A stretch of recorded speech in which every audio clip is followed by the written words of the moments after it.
All right, welcome back, everybody, to another future-focused weekly update where I'm hopefully keeping you at 10 steps ahead of what's happening at this intersection of business tech and human experience. This is probably going to be, I'm going to take a break next week from this, so I won't release a weekly update next week. I'm going to be off for the 4th and just take a little bit of time. So I don't think I'll have a double one when I come back. But anyway, that's what's going on here. So if you don't see one next week, that's why. I hope it's been a great week. Thanks to everybody who tunes in and sends stuff along. And by all means, if you would, do me a favor and send this to somebody who would find value in it and give it a rating or review if you found it helpful. But with that, I want to jump into, I've got potentially 6. We'll see how we do on time. It might be more like my usual 5 that I get through today that I want to talk through. So the first one is, if you listened, I don't know, it was a few weeks back, I had talked about Dell had made a pretty significant announcement where they had told their employees, look, if you want to be remote, 100% remote, that's fine. However, you will not be eligible for a promotion. You won't be eligible for a job change. You won't be, it was basically a threat, a bit of a ultimatum.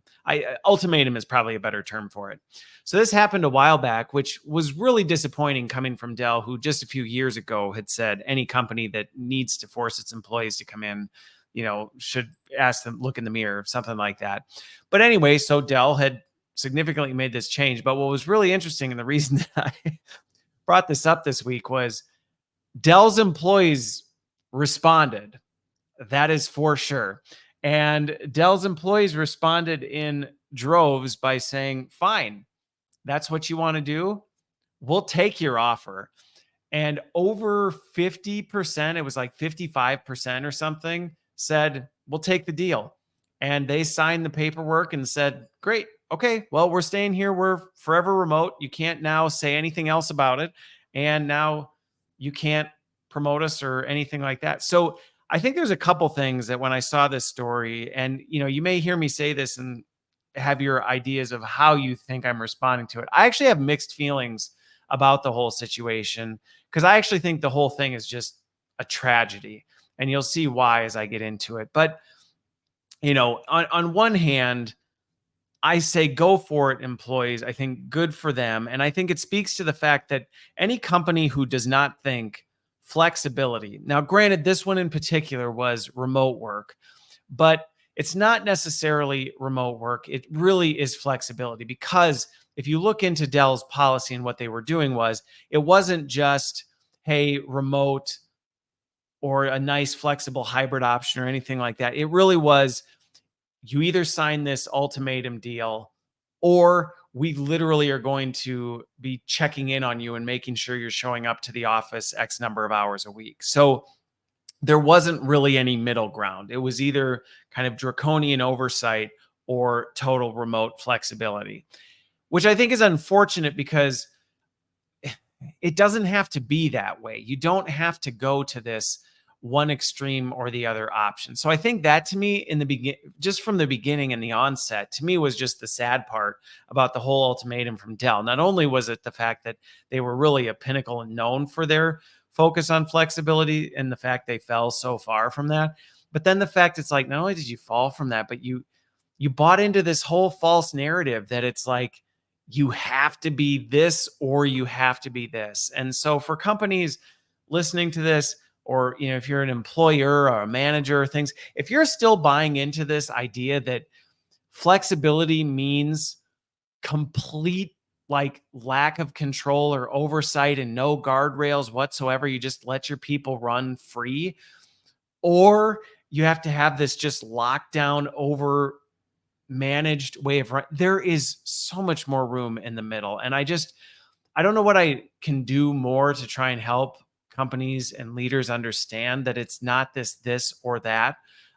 So to me, that was unfortunate. But when I looked at the employees responding, I'm like, well, clearly companies who don't take this seriously better take note, because let me tell you, from an HR standpoint, over half of your employees going, fine, we take this deal, and now being locked into this thing where you can't mobilize or promote or whatever, because the second you do, somebody's going to sue, and it's going to make an absolute mess for you. So I actually have a lot of, because I'm confident, having been in enough companies, that this was one of those things where it was rushed to market as kind of a, hey, they're never going to push back on this. And I won't mention the company I was at when this happened once, but this happened at a company I was at once, where they said, we need everybody to move to this location. And so we're going to quick throw together a deal and be like, you got to move to this location, or we're going to, terminate you. And similar to the Dell thing, just again, from a leadership standpoint, this is not a good move to pull on your employees, to put them in an ultimatum, gun to your head, do this or else move. I've seen this backfire so many times. So that's what happened here with Dell, is they gave them an ultimatum, held a gun to their head and said, you're going to be in an office 3 days a week under all these rules, or fine, you can have what you want because we need you here, but then you're never going to get promoted or mobilized. And the employees said, okay, we'll play your game. Spin the chamber. I'll play. And again, I saw this firsthand with another company where they were in a rush. They thought they needed to do something. And so they pushed it through without thinking the long-term implications.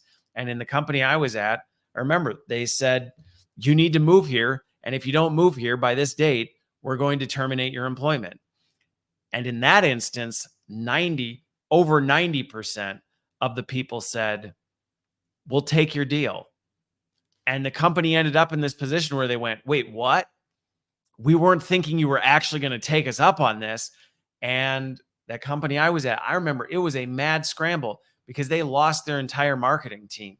I mean, the whole marketing team just vaporized overnight because it was like, well, oh, you mean you're going to take the work through date and the package?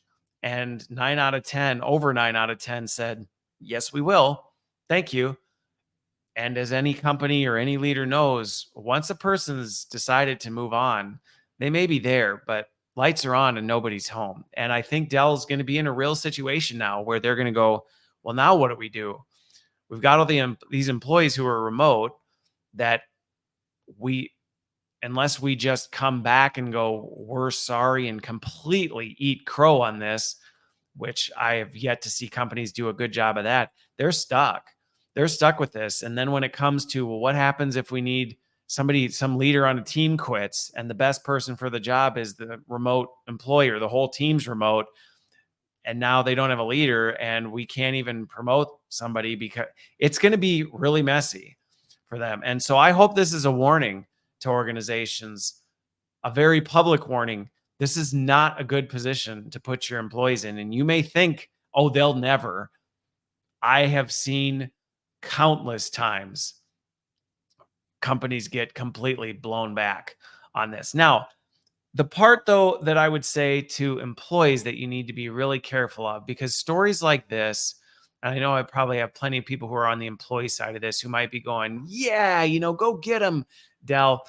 I also don't share that sentiment, in that I think employees, when the power pendulum swings on the employee side, you can get the rah-rah, and employees can suddenly get an over exaggerated sense of their worth and their value. And you can start to get cocky and think, hey, now we're untouchable. They're never going to do anything to me. And I really hope, again, for the Dell employees, I hope they take this with humility and, don't start kind of strutting their stuff, because what can happen is, and I've seen this too, is the company will hit back in ways they weren't expecting. And so employees can be like, yeah, see, we're untouchable. They need us so much. And then all of a sudden you'll see Dell come in and go, well, you know what? We just laid you all off and we replaced you with AI agents. And this kind of stuff has happened. I've watched it play out. It does not end well. And it really goes back to people just being humble and coming to the table and going, hey, look, we made a mistake. Like, let's figure this out like adults and figure out what we do to move this forward. Because it's not going to be pretty, I don't think.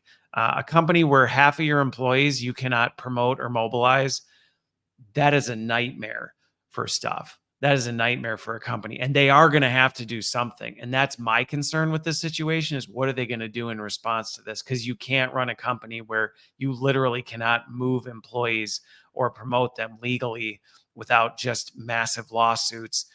And so how Dell's going to respond and what they're going to do, it's going to be very interesting. And so if anything, if you're a Dell employee, keep your head down, be a good worker, be a great employee, show them that, hey, us doing this wasn't a revolt against you. It was because we know how to get our job done and we're committed to you as the organization, and make space for them to come back and go, you know what, maybe we overreacted, and let's solve this. And I really hope it comes to a peaceable end, because it could also go really sideways. And so if you're a company, don't ever put yourself in this position. But if you're a employee on this, don't overassume your value either, because a lot of the work that many people do can be replaced and isn't as critical as we'd like to think. And the company will move forward. And I can say firsthand, so a story I'll share with this, where I learned my lesson the hard way once, in that I was in a position, I was doing really good work. I let it get to my head. I thought I was untouchable, and I started behaving in ways that, I'm not proud of looking back on it. And it's not like I did anything unethical, but I got cocky. And at one point the company said, yeah, you're not really as critical as you think you are. And it ended in me leaving the company. And I remember going, well, you're never gonna be able to operate without me. And they did just fine when I left. And that was a big dose of humble pie. Now, granted, I ended up humbling myself and going back and acknowledging I made a mistake and saying, you know what, I totally overestimated my value and whatever. And I had a conversation with the team and they brought me back. But I was a different person after that. And so, regardless of what side you sit on these kinds of things, a heavy dose of humility and a willingness just to work together will serve everybody well. So I'm interested to see how this continues to play out. But yeah, it was a interesting news article that I went, wow, all right, we'll see where this goes. So transitioning to number two, if you've been following kind of the large language model space or anything like that, Anthropic debuted their big old Claude 3.5 Sonnet model, and it's taken the industry a bit by storm. Now, if you're the average generative AI user, or you're a casual user of AI models, things like that, you've heard me talk about in the past before. I don't think you're going to use this and just have your mind blown and go, oh my gosh, everything I was doing, now I need to shift the bandwagon and be a Cloud 3.5 Sonnet user. There's still limitations to it. Again, we're in this age of the early computer, early mobile phone days, where the new generations come out and they're wildly different on the benchmarks, and they're going to crush the competition, and then the competition comes back. GPT released 4.0 and it was way better than the other models. Then Anthropic hits back.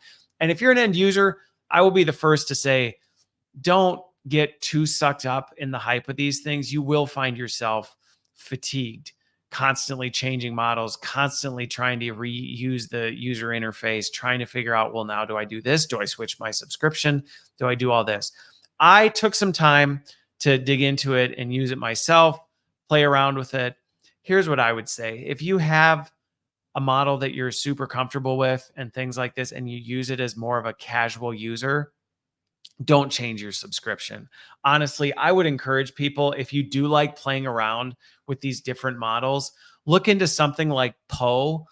If you're not familiar, and they're not sponsored, I'm not, trying to get anybody to go sign up for Poe, but Poe is basically like a third-party tool that actually has access to all the different models. And I've found that to be super helpful, in that if you're like, well, I want to toy around with different models and use different models for different things and see which one works best, Poe, I personally have found to be the most effective tool. If you know of other ones, please let me know in the comments. Like I said, I'm not telling people to go get Poe. That just happens to be the one I'm familiar with. So if you like toying around with different models and finding the ones that achieve the better result for what you're trying to do for a specific purpose, and you don't want to be in the cord cutter phase of generative AI where you've got 32 different subscriptions to different AI models, something like that may be helpful for you.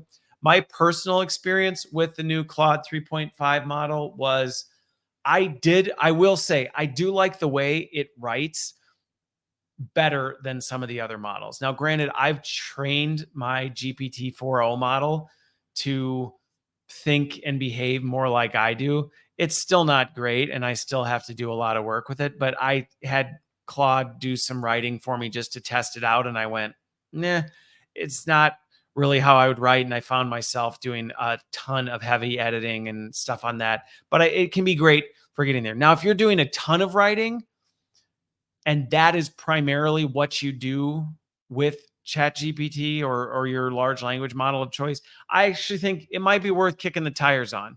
I will tell you, if you're using the free model, you're going to burn through your tokens super fast. So don't think you're going to accomplish much with the free version. So if you do find toying around with it, you really like it, you're probably going to end up having to pay for it, or go get Poe, and then you can use it as much as you need it for and get access to the premium version of it.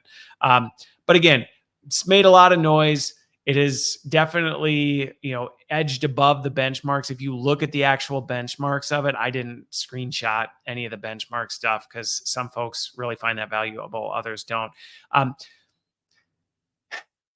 It wasn't super notable. Like, there wasn't anything where you just went, oh my gosh, it's doubled in its capability in this. I will say it speaks and behaves more advanced than some of the other models. GPT-4o, I think, is doing pretty solid. So again, if you're the casual user, I would not recommend running out. But if you like playing around with them, go play with Cloud 3.5. I think we're gonna continue to see these models edge one up, keep one upping each other. But my honest advice to people is just be really careful, because you can burn yourself out real quick, and you can end up spending a lot of money on these tools and may not get a lot of value. And it's very easy to do, where you go, well, I have these 8 subscriptions. We saw it with the cord cutter thing. That's actually my biggest concern with these AI models constantly changing, and then all the hype around this stuff there's a lot of pressure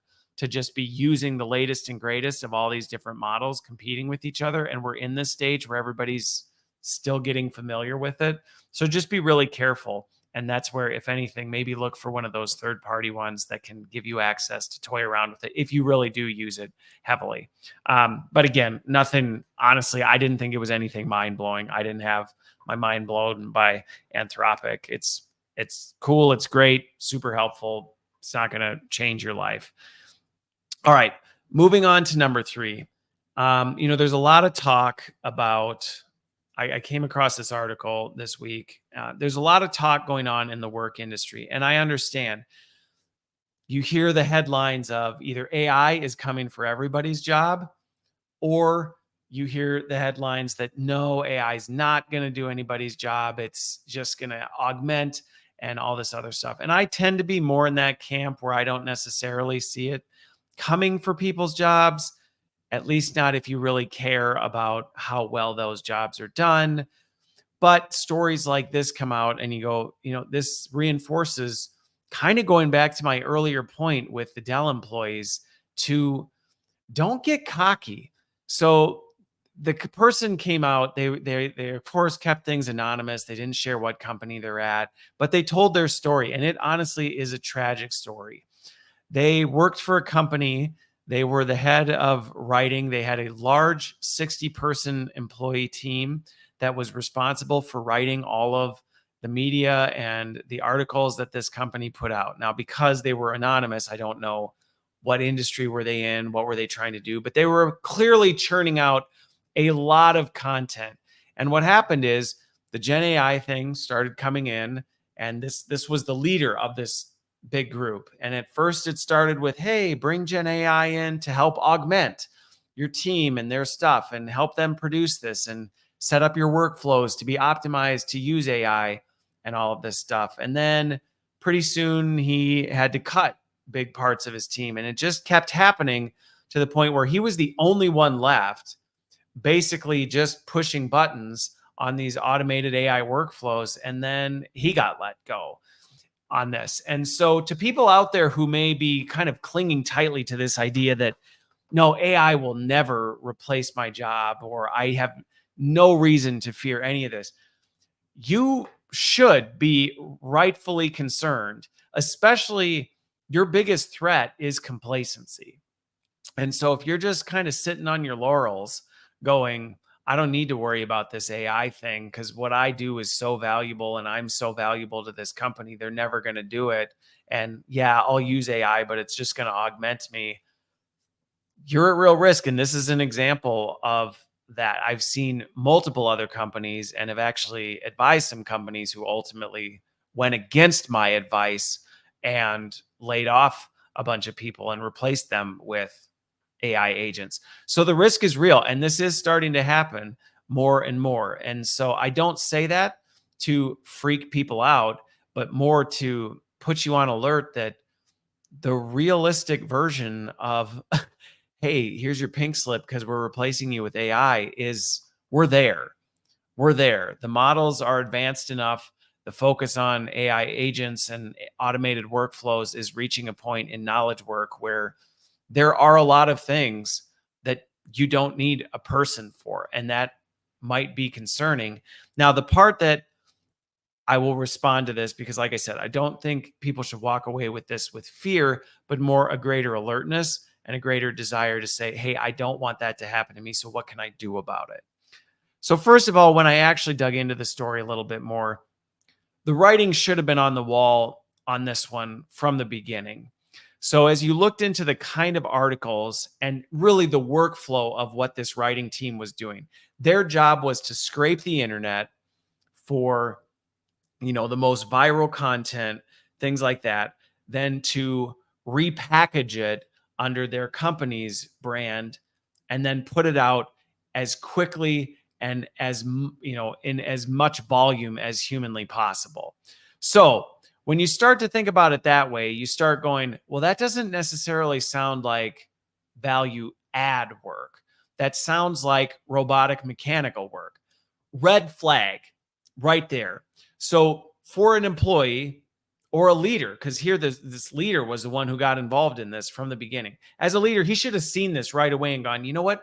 I actually don't know that the work that we're doing is actually adding a lot of value. So if you're a leader, you should be looking at where these things start to come in and go, what else could we be doing? Yeah, maybe that part of the work needs to still happen, but what is the other part of the work that we need to do? And this is one of the risks that I see all the time where people just keep trying to do more and faster and not also looking at where can we be adding more value and doing more meaningful work. They just get the blinders on and it's like, how do we just keep doing the work we're doing, but do it faster and create more of whatever it is? And that's exactly what happened when I actually read through the story, I'm like, dude, this had red flags all over it from the gate because the work itself was questionable in terms of its value anyway. And then as AI started getting involved, all the people, all the teams, everything was just focused on do more of it faster. So if you're an employee and you find yourself in a situation where all of a sudden you're being asked to do more with AI, don't put those blinders on. And if you're a leader at being asked to take your organization with AI and start moving things forward, don't focus all your attention on just doing more faster because that is putting you at a high risk. Because watching this thing play out, I'm like, yeah, you could have seen this coming miles away. You had these AI models come in instead of starting to look for where you could be adding more value, where you could have been spending more time consulting with your business partners, deeply understanding, really layering this. You just got on the hamster wheel of doing this. And naturally, if you let that happen, pretty soon your company is just going to go, I mean, aren't we just producing more of this stuff that isn't necessarily adding more value? And because you can get sucked into this cycle where AI is just having you do more faster, your head is so far down, you're not looking up going, hey, like, how am I maintaining relationships? How am I making sure that I'm staying connected to other parts of the business? And you go into your isolation chamber where you're just churning work out. Pretty soon, your stakeholders, the other people making decisions about where should we invest, who are the people we want to keep around, pretty soon they don't really even remember who you are or what you do. They just see the output and they know that AI is doing a lot of it. And pretty soon the questions start happening of, couldn't AI just do this? And the answer to it is, well, yeah, it could. And so I absolutely think it's tragic for this leader and the 60 people underneath them. But I think to anybody who watches and listens this, who doesn't want this same cycle to repeat for them, there are some steps that you could be taking to prevent this from happening. Because I could absolutely see a world where that company still kept those 60 employees and they're just doing wildly different things alongside this other stuff. But they got sucked into the trap of, hey, here's what we do today. Now we have AI. Let's just do more of it and let's do it faster. And we'll just keep running down that cycle. And that's how we're going to demonstrate value to the company. And sure enough, eventually the company went, we don't need you to do that. So leaders and employees, watch out for this stuff. Be objective and critically analyze, is the work I'm doing meaningful, value add work? And you're never going to get to 100% meaningful value add work. But is the vast majority of your work stuff that you think it's valuable because you do it, but would anybody else say the same thing? And if you don't know, go ask. Go talk to other people. Ask them the perception of your group. Sometimes these conversations are really hard to have. But honestly, go ask around. Find out if people value the work that you're doing, if they're getting benefit from it. What is your perception outside your org? Look for those truth tellers that'll tell you the truth about it. If you are, great, but chances are there's probably some opportunity there. Then as you start to augment the AI piece, don't get trapped in the hamster wheel of just doing more faster. Because the thing is, even if the work you're doing is valuable and meaningful, and you think, well, AI is just an augment to it, so I'll just be able to do this meaningful work more and faster. I'm watching these things advance. The things you think only you're capable of, it's not going to last that long. So you need to be a step ahead of it going, all right, this was meaningful, valuable work. It's now being augmented by AI. Now a good chunk of that meaningful, valuable work isn't really quite so meaningful, valuable because AI is able to do it better. What are the next things that I could be doing? And then the third piece I would just say is make sure, I tell people this all the time, make sure you're spending a decent chunk of your time at work building relationships, staying connected with people outside of your functional silo, doing things like that, socializing the value that your work is doing, and getting that objective feedback to where it's not so that you can pivot and adjust. Too often, and this isn't just an AI problem, this is what happens, and I've seen this happen being in leadership positions in big orgs for years. Functions get so used to just doing the work they're doing, they go heads down, they get siloed in that work. Pretty soon, everybody forgets what it is they really do. And then people start asking the questions when times get tough. Because when times are great, people aren't asking these questions. You'll deal with functions that you don't really know what they do and you don't really know who's over there or anything like that. But when uncertainty hits or finances get a little bit tighter, people get in a room and they start going, hey, we got to get to this.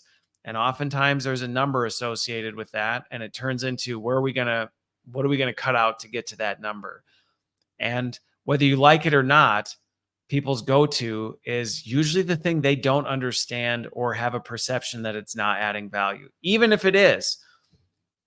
And you don't want to be that. And that's not just a threat from AI, but AI is going to exacerbate and accelerate that threat like it does with anything. The threat existed before.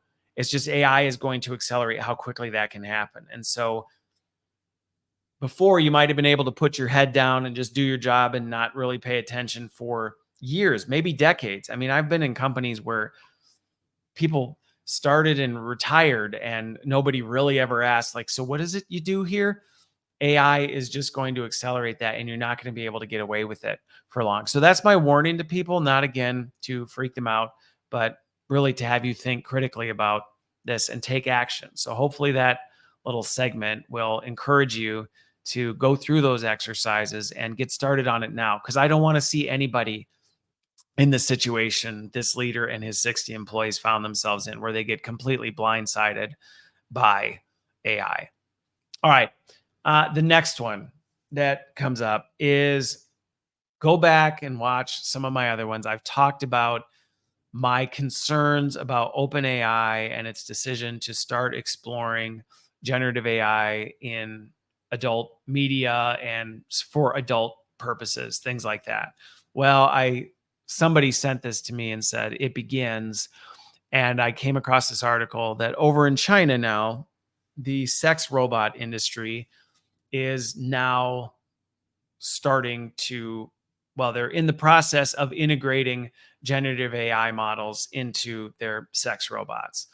And one point of clarity, because some people that I've talked to were like, oh my gosh, this is a fully brand new industry. This is coming out of left field. How do we get here so quick? This industry in and of itself isn't new. And, for those who maybe, don't follow some of the technology trends as closely, this isn't necessarily new, but this was the concern that I had with generative AI starting to get involved in this stuff. Is now these robots are going to have personalities and personas, and you're going to be able to develop relationships with them, which is going to make this kind of stuff become that much more addictive. It's going to have deeper claws that are going to sink into people, and it's just going to make it even harder. And this stuff is coming as soon as this summer. Now, I think for the vast majority of people, I'm not as concerned about the actual robots themselves. I think they're a threat. I think there's something we need to be mindful of. I still think where we are culturally, certain cultures that may be more socially acceptable, I still think we're a ways off from the actual physical robots being considered not taboo and a little strange. But I think we're going to get there. But I think what's concerning is the fact that if it starts going into these robots, it already means that the models are getting to a point where it's being trained on all this stuff. It knows how to engage in adult type conversations and stuff like that. And so what's going to happen is those kinds of things aren't only going to go into robots that look and, behave like people. They're going to go into apps on your phone and stuff like that. And I think that's one of the biggest things that has me concerned about the fact that we're already here come this summer, is the fact that if you look into statistics on addiction rates to adult media, if you look at the damage it's doing psychologically, what it's doing to people, it's not good. And so the fact that this is just continuing to charge down a path is not a positive one. And again, it's not that the problem is unique to AI, and it's not AI's fault that this is happening. This is an existing problem we have in society that now AI is latching itself onto, and it's going to accelerate and exacerbate this. So if you haven't watched my other ones, go back and watch those. You'll hear me kind of plead my case of, look, if you have addiction or you wrestle or struggle with adult content, adult media, you have an addiction to that kind of a thing, get help. Get help and get free from this stuff, because it's going to get more addictive and your options are going to become more prominent, and it's just going to continue down this trajectory. And I just don't want to see anybody hurt by it. And people are going to get hurt. They already are getting hurt. Only more are going to get hurt. So anyway, that's another disappointing update from my perspective on where we are with the state of things. All right, something a little less heavy that I want to transition to is some of the advancements that are happening in the text to video, natural language text to video space. There's really two big ones that I've been following this week that have been kind of interesting. The two companies, and just so everybody knows, I'm not sponsored by stuff. I don't talk about companies because they ask me to or anything like that. It truly is, I come across things, I look into them, and then I talk about them. So I've got no skin in the game on these, But these are two companies that came across my desk that I went, oh, interesting to see how text to video is evolving and what it could mean, how it could be really helpful, and where it might be not so helpful.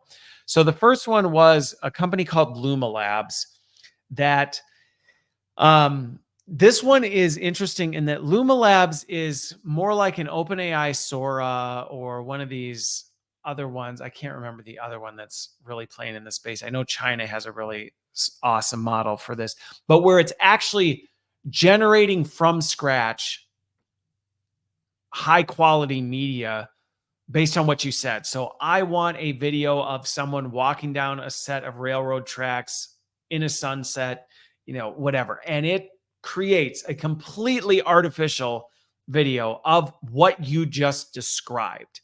Now that's what Luma Labs does. Now what's different about Luma Labs compared to like Sora and some of these other ones is it's publicly available. So if you wanted to do this, you can go sign up. There's even a free option where you can test it out. And I did this last week. I spent some time playing around with it, and it was pretty interesting. Being able to just kind of say, hey, I want a video of this and having it created. Here's what I will tell you, because I've seen plenty of things coming out recently that's like, oh, the media industry's doomed. People are just going to be sending text prompts and full TV series are going to be created based on these. We are nowhere near this. Honestly, when I was playing around with some of this stuff, I was writing some pretty advanced prompts for this. And the things I got back were okay. It was kind of like going through stock photos or even using it for AI images where you'll ask it for something and it gives you something. You go, I mean, okay, it's all right. I wouldn't necessarily have, that isn't what I had in my head, but it's okay, close enough to what I need that I can use it. Wasn't perfect. Now, granted, Luma Labs is not as advanced as Sora or some of these more advanced ones, but it's showing how quickly this is picking up.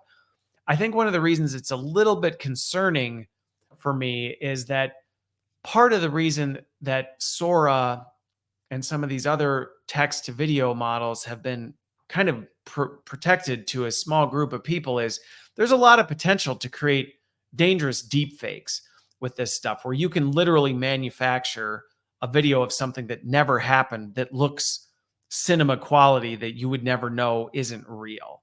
And I will tell you right now, having played with Luma Labs, I'm not terribly concerned that somebody's going to say, hey, create a video of that. But it shows how quickly the models are advancing. And if you remember text to image, when they first came out, if you asked AI to generate you an image of things, you were kind of like, yeah, like, I don't know that I can really work with that unless it was really, really, really basic.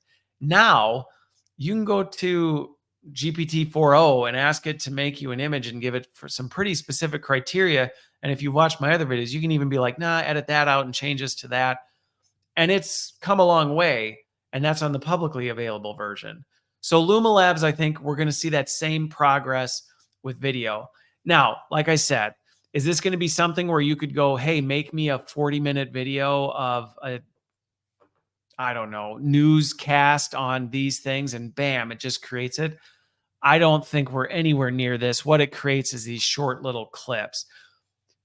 But where I'm still concerned about this, and this is the part that I think we just need to be more and more conscious of as we think about the things we see, is as AI generated, and I'll make the parallel to AI generated images, the number of posts that I see that if you just read the post would be kind of emotionally neutral. You'd watch it and you'd go, you'd read it and you kind of go, eh. But then there's this really compelling, powerful visual that invokes an emotion in you that now is alongside that post, that the post doesn't misrepresent something, but the post plus the image conveys a very specific message that you could easily back up and go, I never said that. But the combination of the post with the image conveys that. And I've seen this with some of the conspiratorial stuff where the post is kind of neutered and neutral and sanitized, but then there's this really powerful visual image that shows kind of a, militaristic, or violent kind of image, and you go, well, okay, so that's what you're trying to convey with this. The subtle cues start coming through, and you can start to influence while still having kind of the I didn't do that, I never said these kinds of things. And I think that's the concern I have about some of this text to video is, yeah, you may not have a straight up deep fake of somebody doing something they didn't do at this point, because those models are a little more protected. But I think of just being able to influence people with misleading information that creates an emotional response and things like this. We can already do that now with imagery. I'm concerned that video and the power of video is going to be able to do that more. We're now not just an image that really makes you go, ooh, but now you can create a video that now has this voiceover that portrays an image that is very neutral. You could claim it's neutral, but also the combination of the video and the text together now make it say a very different message than it may look like on the surface. And I think that's the concern I have about things like Luma Labs is people who are engineering media for specific purposes. Could it be used for good? Yeah. Could it also be used for nefarious purposes? Yeah. So I think, again, my call out to people is just be so careful with the kind of stuff you're consuming and watch for this stuff. The number of times my wife has shown me stuff just to react to where I see it and I go, yeah, the post, it's not that out there. The post plus the image, now it's really out there, and now it's very divisive, or it's sending a very clear message to try and influence a group of people. Watch for that stuff. Check your emotions. You'll see it happen. And I think we're going to see more of that as things like Luma Labs make it really easy for somebody to go, yeah, now I want to have this video kind of represent the post that I go with. So be careful, but go around and kick the tires on it, play around with it. It's kind of cool. It's fun seeing how it works. The other advancement in AI video that was pretty interesting, that's in a little bit of a different direction, is a company called InVideo AI. And what theirs is you can kind of say, I want this kind of video, and it's really more of a automating the workflow of video content creation. So essentially, as an example, you could walk through the workflow of this, and it'd probably be easier if I showed you, but I'm just going to talk you through it in words, where you said, maybe I want a YouTube explainer video. I want a 2 to 3 minute YouTube explainer video. And this is the topic that it's on. These are some of the key points that I want it to make. And I want to just generate this thing with kind of the easy button. What InVideo AI can do is you can train it on your voice, so it can have your voice doing it. You can give it kind of some basic prompts, and then it can create the script, narrate the script, and then find or create stock video or image footage that it then kind of like places along this. So it's basically like one of those videos you watch where, it's narrated and there's images or videos playing in the background, and they change based on what's being said, and you just kind of like watch it and listen to it. This goes back to what I'm saying with Luma Labs, where it's designed to invoke an emotional response in you, both through the words and the images that you're seeing. So what you're hearing and you're seeing at the same time. And what InVideo AI does is it automates this whole thing. So you can now shell out loads of YouTube explainer videos with the push of a button. The reason I think this could be helpful, I think we're going to see more and more automation of some of this stuff, which for anybody who's in the content creation space, this probably sounds like, oh my word, this is going to be amazing, because I spend a lot of my time doing this, where I have a script from somebody. I spend hours going back and forth getting it right. Then I got to try and get their voice to do it. Then after I get the whole thing, I got to go search iStock photo for stock things. And then I got to sit and try and map them up. And the workflow is completely contained in here. So you can do this really quick. There's a world where I can see this being a huge lift for people going, this is the work I already do, and it now helps me do it better and faster, which, if you've been listening so far, you know my warning that's coming with that. This is also good for people who may be new to the content creation space. And I I actually engaged in a social media dialogue with somebody before who kind of had taken a rap on people who were just creating AI generated content and putting it out there, going like, enough of this junk. Like, if you're going to be a content creator, be original. I understand where that comes from, but I'm also really empathetic to the fact that becoming a content creator can be very intimidating. Not only do you have to learn all the technical workflows and how does all this stuff work, but then you also got to start figuring out where your voice is and how do you create your voice and how do you do all this. So tools like this, I think, can be really helpful for somebody who's just getting started, going like, I'm trying to find my voice. Where it concerns me is where people end on this. And, now you've created a YouTube channel of explainer videos. You don't even know jack squat about any of your explainer videos because you just had AI generate stuff and you just pumped it out. That's something that I don't think we need more of. It's, again, the snake eating its own tail. We don't need more just mindless media out there that isn't really adding value to anything, and there's no distinct perspective on any of it. Which, granted, could you use InVideo AI and do all that still? Well, sure, because you could go through and edit and tweak and modify and actually put your thumbprint on it, and it could help you with that, which is awesome. Could you also just hit the easy button, ask it to make you a 4-minute video, put no thought into it, publish it to your YouTube, and probably get a bunch of clicks and views because it did a good job grabbing some emotionally compelling stuff and jamming it together with all the right SEO words that catches the algorithm? Yeah, you could. And I don't think we need more of that.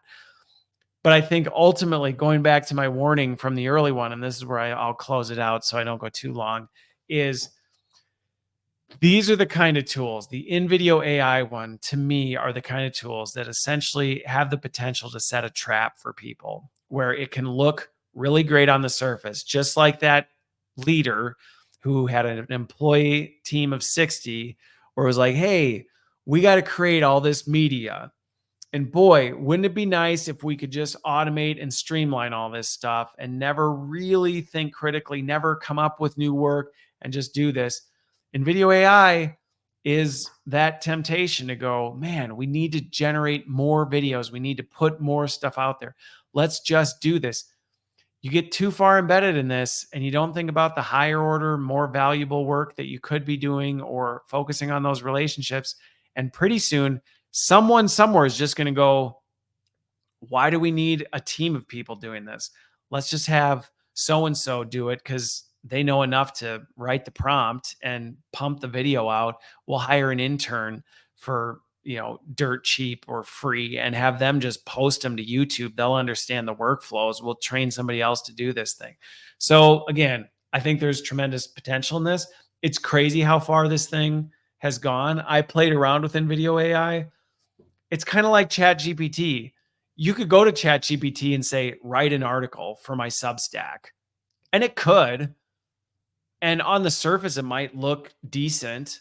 And to somebody who maybe doesn't know anything about the space, they might read it and go, this is interesting. But to anybody who actually knows anything about it or is actually interested in going deeper, they'd read it and go, this is AI garbage. And I think the same is true with InVideo AI. Could you use it to make some really cool videos in a really quick automated way? Sure. It also could just create a bunch of crap that clutters up the internet. And I think the decision is really ours in how we use it. So those were the biggest updates I had before I wrap up this week and head out for the weekend. Long week off, and I hope you have a great one. And I hope this was helpful. I will be back. I'm a little bit scatterbrained today. So if this week's episode is your first one and you go, that felt a little all over, well, it's not normally quite as all over. At least I don't think it is, but you can tell me if otherwise. But yeah, those are the things that I had. Hope you have a great week, great weekend, and we will see you on the other side.